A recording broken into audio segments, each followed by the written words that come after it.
At Your Command. Neville Goddard's first book, which was published in 1939. And I'm just going to read it to you. It's divided up into 4 or 5 sections, so we'll do a separate video for each section. It's only short, and it is an incredibly powerful book full of Neville's wisdom. So here we go, At Your Command. This book contains the very essence of the principle of expression. Had I cared to, I could have expanded it into a book of several hundred pages. But such expansion would have defeated the purpose of this book. Commands, to be effective, must be short and to the point. The greatest command ever recorded is found in the few simple words, "And God said, let there be light." In keeping with this principle, I now give to you, the reader, in these few pages, the truth as it was revealed to me. Neville, at your command. Can man decree a thing and have it come to pass? Most decidedly he can.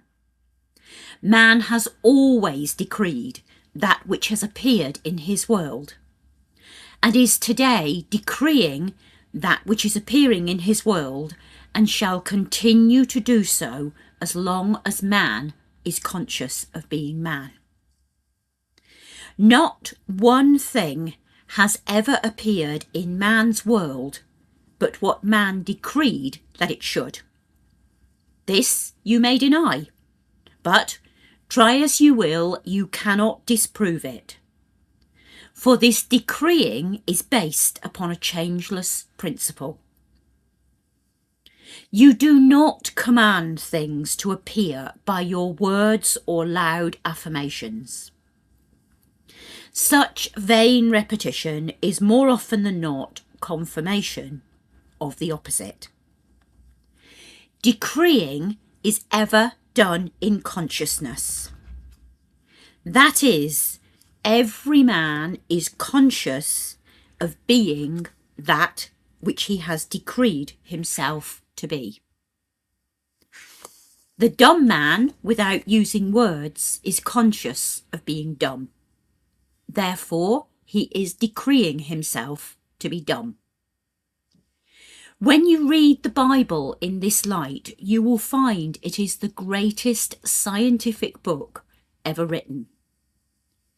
Instead of looking upon the Bible as the historical record of an ancient civilization, or the biography of the unusual life of Jesus, see it as the great psychological drama taking place in the consciousness of man.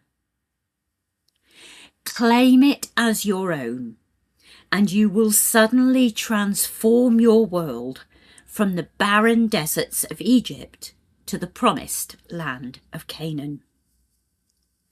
Everyone will agree with the statement that all things were made by God, and without him there is nothing made that is made. But what man does not agree upon is the identity of God. All the churches and priesthoods of the world disagree as to the identity and true nature of God. The Bible proves beyond a shadow of doubt that Moses and the prophets were in 100% accord as to the identity and nature of God. And Jesus' life and teachings are in agreement with the findings of the prophets of old.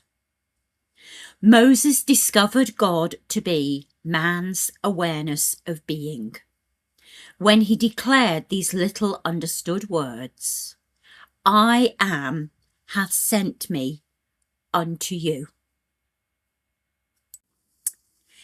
David sang in his Psalms, "Be still and know that I am God.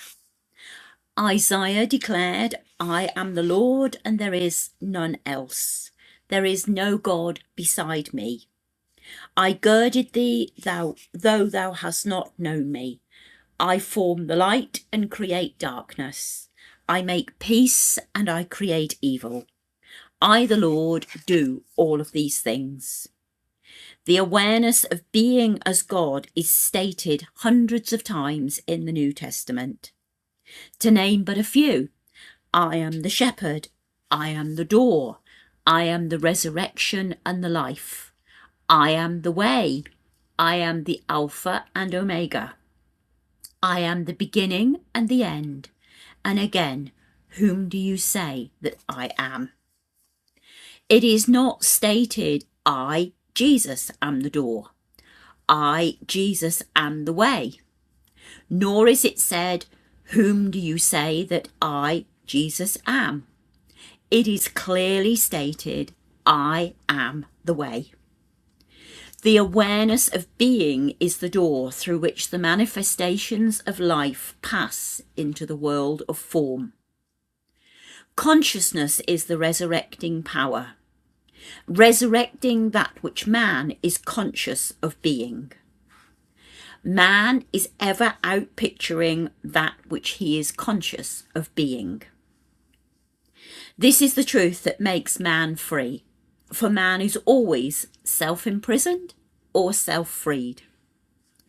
If you, the reader, will give up all of your former beliefs in a God apart from yourself and claim God as your awareness of being, as Jesus and the prophets did, you will transform your world with the realization that I and my Father are one.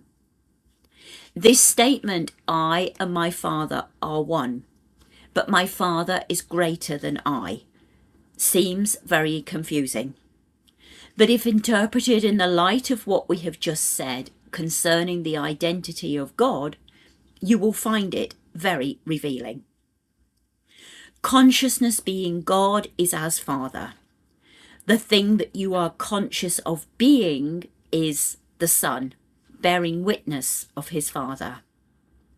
It is like the conceiver and his conceptions. The conceiver is ever greater than his conceptions, yet ever remains one with his conception.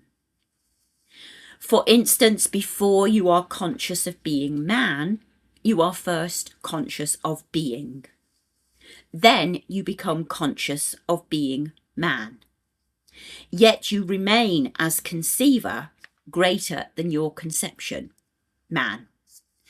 Jesus discovered this glorious truth and declared himself to be one with God. Not a God that man had fashioned, for he never recognized such a God. He said, if any man should ever come saying, look here or look there, believe them not, for the kingdom of God is within you. Heaven is within you. Therefore, when it is recorded that he went unto his Father, it is telling you that he rose in consciousness to the point where he was just conscious of being, thus transcending the limitations of his present conception of himself, called Jesus.